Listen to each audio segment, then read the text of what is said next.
多年，多少年要修都修不过来。国外修路要建一个建筑很长很长时间，很长但你看在中国真的很快，修路可能就1-2个月就完成了。怎么2个月？我跟你讲，1-2天。比如说我们夸张了，我住在那个陆板路那边。鲁班路。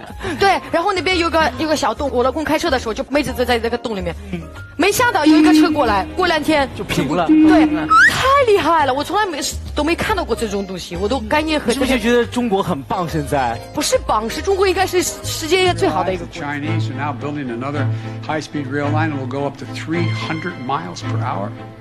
You say, what difference does that make, Biden? Well, guess what? If you can get in a train and go from here to Washington much faster than you can go in an automobile, you take a train. You take the train. We will take literally millions of automobiles off the road, saving tens of millions of barrels of oil, dealing with cleaning up the air. This is not hyperbole, this is a fact. High-speed rail network.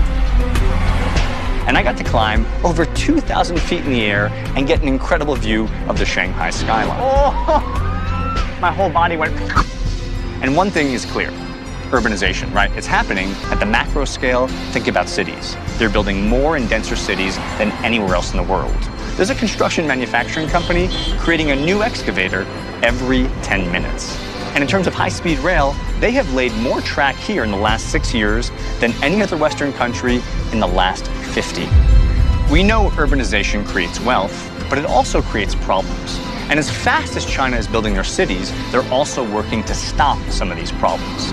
Think about the Tianjin Eco-City, a master plan designed to roll back carbon emissions. There's a grassroots effort to preserve the hutong and hang on to that original texture that made Beijing what it was. And there are skyscrapers. They build stuff here. So just to give an example, in the downtown area, there's a building, and we're walking past this. Hongya Cave. Yeah, it's a huge building, maybe 10, 12 stories high. And we were looking at it, weren't we? Because there was a Starbucks at the top, and we were going, wow, what a cool place to have your Starbucks overlooking the skyline. And then... So we were on a road level, and we went into this building on level 1. And then we walked up a few floors, took the elevator up a couple, and we were on the 11th floor.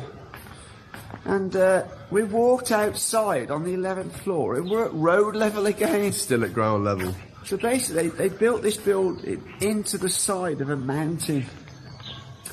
And then, furthermore, travelling here, you go through, you're sort of driving on a highway, and there's a massive mountain in front of you. Oh, no problem. We'll put a 4-kilometer tunnel. 나가는데 제가 네팔을 방문했을 때 그때 당시에 제가 도착한 날 7.8의 지진이 났었어요. 그때 당시에 이제 외국에 오면 문자를 보내준다고 아까 얘기가 나왔었잖아요. 저도 당연히 문자를 받았는데 그 번호로 저는 연결이 안 되는 거예요. 그때 비교를 할 수밖에 없잖아요. 다른 나라 국민들은 어떻게 그 탈출 작전을 하는지. 그러니까 제일 먼저 오는 건 구호 물자를 실은 일단 가까운 중국에서 딱 와서 구호 물자를 하고 인원들을 파견한 다음에 중국 사람을 다 데리고 나가더라고요. 그리고 이제 그 다음에 오는 게 미국.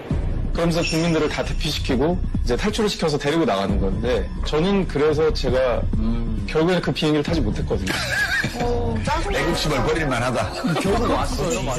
Remind myself in Cambridge at this bridge which goes across the Charles River. The state of Massachusetts said they were going to renovate this bridge. It would take 2 years. In 2014, they said it wasn't finished. They said it would take 1 more year. In 2015, they said it's not finished. Finally, last year, it was finished 3 times over budget. That I drove across last month in Beijing. It's called the Shenyang Bridge. In 2015, the Chinese decided they wanted to renovate that bridge. It actually has twice as many lanes of traffic. How long did it take for them to complete the project? 2015. What do you bet? The answer is 43 hours.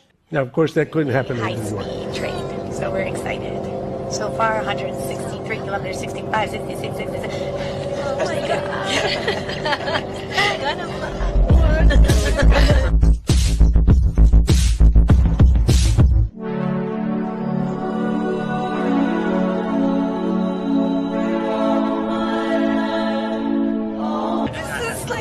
Explode. And we're going so freaking fast. I've never been this fast. So fast.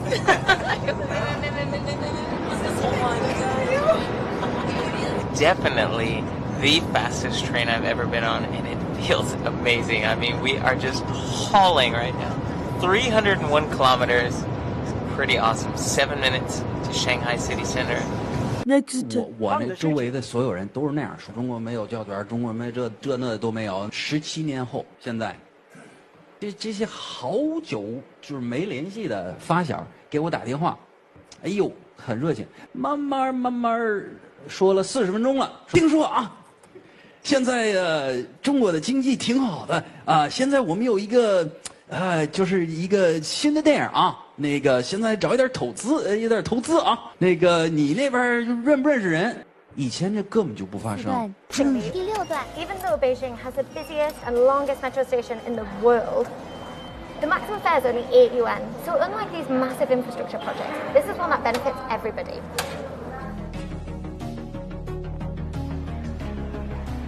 Above ground, however, it's a completely different story. The traffic is absolutely mental here in Beijing. And with so many cars and bikes and things on the road, they do get worn out quite quickly.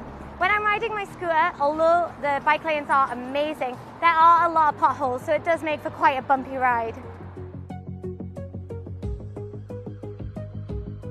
So it's a good job that people are able to ride the subway here, as it has the added benefit of easing congestion and helping the environment.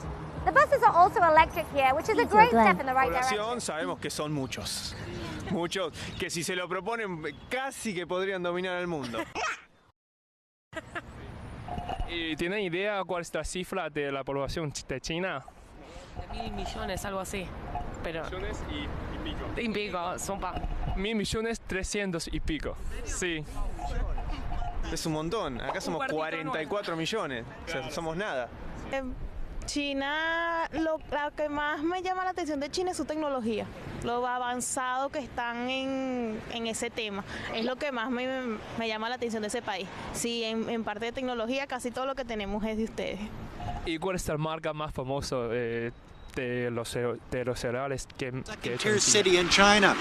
And as I turn around, you can see the construction. They started 8 high-speed train rail lines. Okay, and you might say, well, it's only 8. The one from Chengdu to Kunming is 699 kilometers long and will cost, I think it's just under $30 billion. So with the 8 rail lines that they're putting up and 2 brand new airports, the expenditure that they're going to be spending on just those 10 projects is over $190 billion.